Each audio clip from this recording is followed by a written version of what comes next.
Hello champions, welcome to origin. मेरा नाम Prince Kumar है और आप सभी का ओरिजिन में बहुत बहुत स्वागत है। इस वीडियो लेक्चर के थ्रू हम स्टार्ट करने वाले हैं अपने एक नए टॉपिक को, बिल्कुल एक फ्रेश टॉपिक जिसका नाम है the state of infrastructure in India. यानी कि इस टॉपिक में बेसिकली हम लोग देखने वाले ये हैं कि आखिर भारत में इंफ्रास्ट्रक्चर का क्या हाल है, यानी कि क्या स्टेट है, अच्छा हाल में है, बुरा हाल में है, गुड है, बैड है, इसी के बारे में आज हम लोग डिस्कस करने वाले हैं। ठीक है, चलिए शुरू करते हैं। सबसे पहला पॉइंट यहाँ पे लिखा हुआ है कि the government has been solely responsible for developing the country's infrastructure, but it was found that the government's investment in infrastructure was inadequate. यहाँ पे दो पॉइंट बहुत ही इंपॉर्टेंट लिखा हुआ है, उसको हम लोग एक एक करके पढ़ लेते हैं। सबसे पहला लिखा हुआ ये है कि हमारे भारत में इंफ्रास्ट्रक्चर का अच्छा ना होना, इसके पीछे पूरी तरीके से जिम्मेदार कौन है? हमारा गवर्नमेंट है। यानी कि हमारा जो गवर्नमेंट है वो जिम्मेदार है हमारा इंफ्रास्ट्रक्चर ना होने के लिए। जैसे फॉर एग्जांपल मान लीजिए आज भी आपको देखने को मिलते होंगे कि रोड अच्छे नहीं है, है ना, फिर से इरिगेशन के लिए पंपिंग सिस्टम अच्छी तरीके से नहीं है, या फिर आप ये भी देखते होंगे कि हमारे गाँवों में खास करके बैंक नहीं है ना, तो इलेक्ट्रिसिटी नहीं है, पानी नहीं है। तो ये सारा एग्जाम्पल किसका है? इंफ्रास्ट्रक्चर का एग्जाम्पल है। और यही सब चीज़ कहीं ना कहीं हम लोगों को मिसिंग नज़र आती है, यानी कि नज़र नहीं आता है हम लोगों को। तो यहाँ पे रिस्पॉन्सिबल कौन है? रिस्पॉन्सिबल यहाँ पे हमारा पूरी तरीके से गवर्नमेंट है। यदि गवर्नमेंट थोड़ा सा ध्यान दे, रोड फैसिलिटी को अच्छा करे, कम्युनिकेशन को अच्छा करे, वाटर सप्लाई को अच्छा करे, इलेक्ट्रिसिटी को इम्प्रूव करे, तो कहीं ना कहीं हमारा इंफ्रास्ट्रक्चर डेवलप होगा। लेकिन इस मायने में कहीं ना कहीं हमारा जो इंडियन गवर्नमेंट है वो अभी फ़िलहाल पीछे है। ठीक है, ये पहला पॉइंट था। दूसरा ये था कि but it was found that the government investment in infrastructure one इनएडिक्वेट। और हम लोगों को ये भी देखने को मिलता है कि गवर्नमेंट जो है इंफ्रास्ट्रक्चर को इम्प्रूव करने के लिए पैसे बहुत ही कम खर्च करते हैं। ठीक है, तो ये बात यहाँ पे पहला लिखा हुआ था। आगे बढ़ते हैं, उसके बाद लिखा हुआ है India invest only 34% of its GDP on infrastructure which is far below that of China and Indonesia. Bharat का जो भी जीडीपी है 100% जीडीपी में से हमारे इंडियन गवर्नमेंट ओनली 34% जो जीडीपी का हिस्सा है वो केवल वो इंफ्रास्ट्रक्चर पे खर्च करते हैं। इसका मतलब ये हो गया। अच्छा, पहले तो यहाँ पे जीडीपी समझ लीजिए क्या होता है। हालांकि इस वर्ड से आपको बहुत बार पाला पड़ा होगा, लेकिन फिर से एक बार समझ लीजिए। जीडीपी का मतलब होता है ग्रॉस डोमेस्टिक प्रोडक्ट, मतलब कि आपके कंट्री में जो भी गुड्स एंड सर्विसेज क्रिएट हो रहे हैं, जो भी प्रोड्यूस हो रहे हैं, उनसे मिलने वाला आपका जो भी मुनाफा है, पैसा है, जो कह लीजिए आप, उनका जो है जीडीपी का 34% ही इस्तेमाल किया जा रहा है इंफ्रास्ट्रक्चर को इम्प्रूव करने के लिए, जो कि चाइना और इंडोनेशिया से बहुत ही पीछे है। इसीलिए आज आप देखेंगे कि चाइना और इंडोनेशिया आज इतना आगे बढ़ चुका है कि वहाँ तक पहुँचने में हम लोगों को कम से कम 15 से 20 साल लग जाएगा। यानी कि 15 से 20 साल हम लोग जो है आज भी चाइना और इंडोनेशिया से पीछे हैं। तो कहीं ना कहीं हम लोग ये कह सकते हैं कि हमारे लिए अभी इम्पोर्टेंट क्या है? हमारे लिए अभी इम्पोर्टेंट ये है कि गवर्नमेंट को इंफ्रास्ट्रक्चर इम्प्रूव करने के लिए थोड़ा बहुत ध्यान देना चाहिए। ठीक है, तभी हम लोग आगे बढ़ सकते हैं। चाइना और इंडोनेशिया बड़े बड़े डेवलप्ड कंट्री को हम लोग टक्कर दे पाएंगे। ठीक है, आगे बढ़ते हैं। Today the private sector by itself and also in joint partnership with the public sector has started playing a very important role in infrastructure development. Government की बात थोड़ी देर हम लोग छोड़ दें, तो यदि हम लोग यहाँ पे प्राइवेट सेक्टर की बात करें, प्राइवेट सेक्टर का मतलब ये हो गया कि ऐसे कारोबार, ऐसे रोजगार जो कि किसी इंडिविजुअल के द्वारा चलाया जा रहा है, वो इसके साथ ही साथ joint partnership with the public sector, और ऐसे बहुत सारे हमारे पास सेक्टर हैं, कारोबार है, जो कि प्राइवेट यानी कि कोई इंडिविजुअल जो है गवर्नमेंट के साथ मिलके उसको रन कर रहा है। ठीक है, तो दोनों चीज़, प्राइवेट भी और ज्वाइंट पार्टनरशिप भी। प्राइवेट का मतलब तो समझ में आता है आपको, किसी एक आदमी का होगा, यानी कि इंडिविजुअल का होगा, अपना खुद उसका होगा, उसका मालिक वो खुद होगा। और ज्वाइंट पार्टनरशिप में हमारे प्राइवेट प्लस पब्लिक सेक्टर दोनों आते हैं, यानी कि इंडिविजुअल भी और गवर्नमेंट दोनों आते हैं। तो दोनों मिल के देखा जा रहा है ऐसा कि दोनों मिल के जो है हमारे इंफ्रास्ट्रक्चर को इम्प्रूव करने के लिए जो है पूरी तरीके से आगे बढ़ रहे हैं, और इनका एक इम्पॉर्टेंट रोल भी है। ठीक है, ऑब्वियस ये बात है कि यदि प्राइवेट सेक्टर आपको चलाना है या फिर आपको कोई अपना कंपनी चलाना है, तो भाई अच्छी ऑब्वियस ये बात है कि वहाँ पे इलेक्ट्रिसिटी हमेशा आपको चाहिए होगा, वाटर सप्लाई हमेशा चाहिए होगा, यानी कि इंफ्रास्ट्रक्चर कहीं ना कहीं वहाँ पे हमारा अच्छा होगा। ठीक है, आगे बढ़ते हैं। फिर infrastructure is the foundation of development. देखिए ये स्टेटमेंट बहुत छोटा है लेकिन इसका मायने बहुत बड़ा है। यहाँ पे साफ साफ लिखा हुआ है कि infrastructure is the foundation of development, यानी कि डेवलपमेंट का जो फाउंडेशन है, डेवलपमेंट की जो सीढ़ी है वो है हमारा इंफ्रास्ट्रक्चर। यदि आप चाहते हैं कि हमारा कंट्री डेवलप करे, हमारे कंट्री को भी दुनिया के अलग अलग डेवलप्ड कंट्री में गिना जाए, तो ऑब्वियस सी बात है कि आपके यहाँ पे इंफ्रास्ट्रक्चर अच्छा होना चाहिए, यानी कि health facility, water supply facility, फिर से education, electricity, transport facility, communication, ये सारा का सारा आपके यहाँ पे बहुत ही तगड़ा होना चाहिए, ताबड़तोड़ होना चाहिए, तभी कहीं ना कहीं हमारा जो है कंट्री डेवलप कर पाएगा।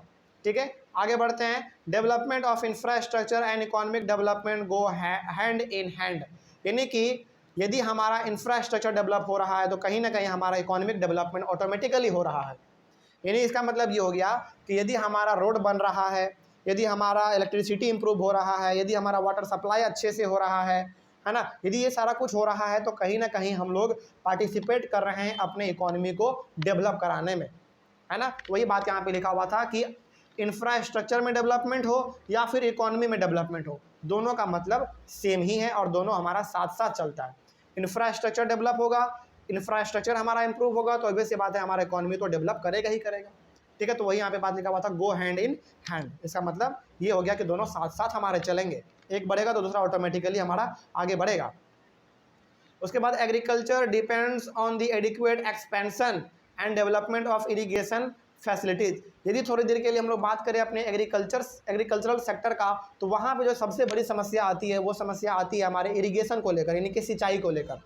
तो यदि गवर्नमेंट के साथ साथ प्राइवेट इंडिविजुअल भी यदि इस पे ध्यान दे, पंपिंग सिस्टम अच्छे से करे, वहाँ पे मोटर लगा दे, है ना, पाइपिंग सिस्टम अच्छी तरीके से कर दे, यानी कि इरिगेशन फैसिलिटी वहाँ पे इम्प्रूव किया जाए तो हमारा एग्रीकल्चरल सेक्टर भी इम्प्रूव हो सकता है। और इसके साथ यदि एग्रीकल्चरल सेक्टर इम्प्रूव होगा तो ऑब्वियस बात है हमारा इकोनॉमी डेवलप करेगा, क्योंकि भारत जो है आज भी हम लोग भारत को कृषि प्रधान देश कहते हैं, यानी कि आज भी यहाँ पे मोस्ट ऑफ द पीपल जो है खेती बाड़ी में ही लगा हुआ है। ठीक है, आगे बढ़ते हैं। फिर उसके बाद industrial progress depends on the development of power and electricity generation, transport and communication. यदि हम लोग बात करें इंडस्ट्री का, तो इंडस्ट्री का प्रोग्रेस किस चीज़ पे डिपेंड करेगा, यानी कि कोई इंडस्ट्री चल रहा है वहाँ पे, फॉर एग्जांपल मान लीजिए, सपोज कीजिए कि हमारा ना एक बहुत बड़ा इंडस्ट्री है जहाँ पे कि हमारा बिस्किट बनने का काम होता है, या फिर चॉकलेट बनने का काम होता है, हॉर्लिक्स बनने का काम होता है, बॉर्नविटा बनने का काम होता है। तो ऑब्वियस ये बात है कि यदि आपके पास इंडस्ट्री है और यदि आप चाहते हैं कि वो इंडस्ट्री हमारा प्रोग्रेस करे, तो वहाँ पे हमारा जो है पावर, इलेक्ट्रिसिटी जनरेशन, ट्रांसपोर्ट और कम्युनिकेशन, ये सारा चीज़ आपका वहाँ पे बहुत ही ताबड़तोड़ होना चाहिए, यानी कि किसी भी प्रकार का वहाँ पे इलेक्ट्रिसिटी में कमी नहीं होना चाहिए, ट्रांसपोर्ट में कमी नहीं होना चाहिए, कम्युनिकेशन में कमी नहीं होना चाहिए। यदि ये सब चीज़ आपका बहुत ही अच्छा रहेगा तो कहीं ना कहीं आपका जो है इंडस्ट्री ग्रो करेगा, इंडस्ट्री आपका प्रोग्रेस करेगा। ठीक है, तो यहाँ पे हम लोगों ने बेसिकली ये चीज़ समझा। ठीक है, उसके बाद यहाँ पे हमने एक सेपरेट टॉपिक ही बना दिया है ताकि आपको समझ में आ सके और आप यहाँ पे अच्छी तरीके से नोट्स भी बना सके। तो हमने यहाँ पे टॉपिक ही अलग बना दिया है जिसका नाम है the state of infrastructure in rural areas, यानी कि हमारे गाँवों में, हमारे जो शहर के अलावा जो गांव है, गांवों में हमारा इंफ्रास्ट्रक्चर का क्या हाल है, इसके बारे में हम लोग यहाँ पे पढ़ेंगे।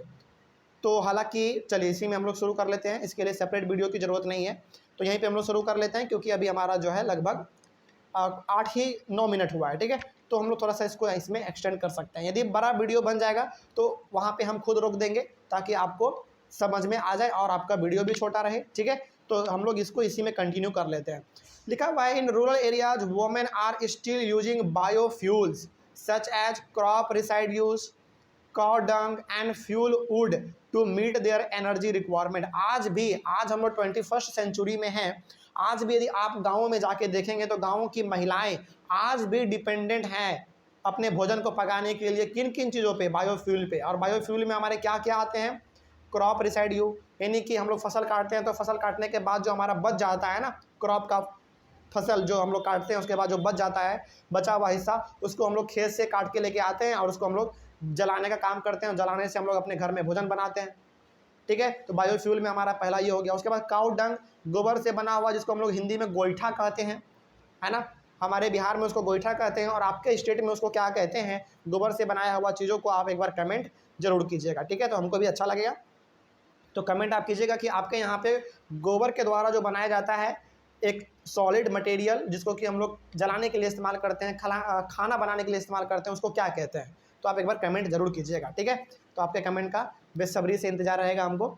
आगे बढ़ते हैं, फिर उसके बाद एंड फ्यूल वुड।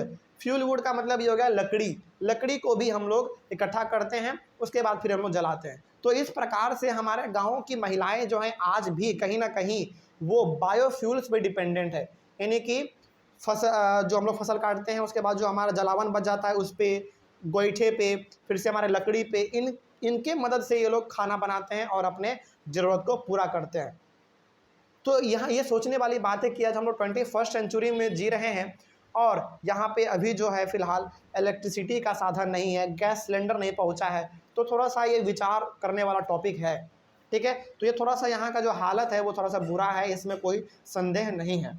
आगे बढ़ते हैं, फिर they walk long distances to fetch fuel, water and other basic needs. तो गांव की महिलाएं जलावन को इकट्ठा करने के लिए, फिर से पानी को इकट्ठा करने के लिए या फिर अलग अलग प्रकार के चीज़ों को पूरा करने के लिए उनको बहुत दूर तक ट्रैवल करना पड़ता है। फॉर एग्जांपल पानी लाना है तो पानी लाने के लिए भी उनको बर्तन लेके जाना पड़ता है बहुत दूर तक, ठीक है। उसके बाद फिर दवाई लाना है तो दवाई लाने के लिए भी उसको शहर जाना पड़ता है, और लकड़ी वकड़ी जो है इकट्ठा करने के लिए तो उसको दूर इकट्ठा करने के लिए जंगलों में जाना ही पड़ता है ना। तो कहीं ना कहीं हम लोग बेसिकली ये कह सकते हैं कि आज भी हमारा गांव जो है इंफ्रास्ट्रक्चर के मामले में बहुत ही पीछे है, इसमें इम्प्रूवमेंट की ज़रूरत है, ठीक है। तो गवर्नमेंट को इस पर ध्यान देना चाहिए। आगे बढ़ते हैं, this census 2001 shows that in rural India only 56% households have an electricity connection and 43 still use kerosene।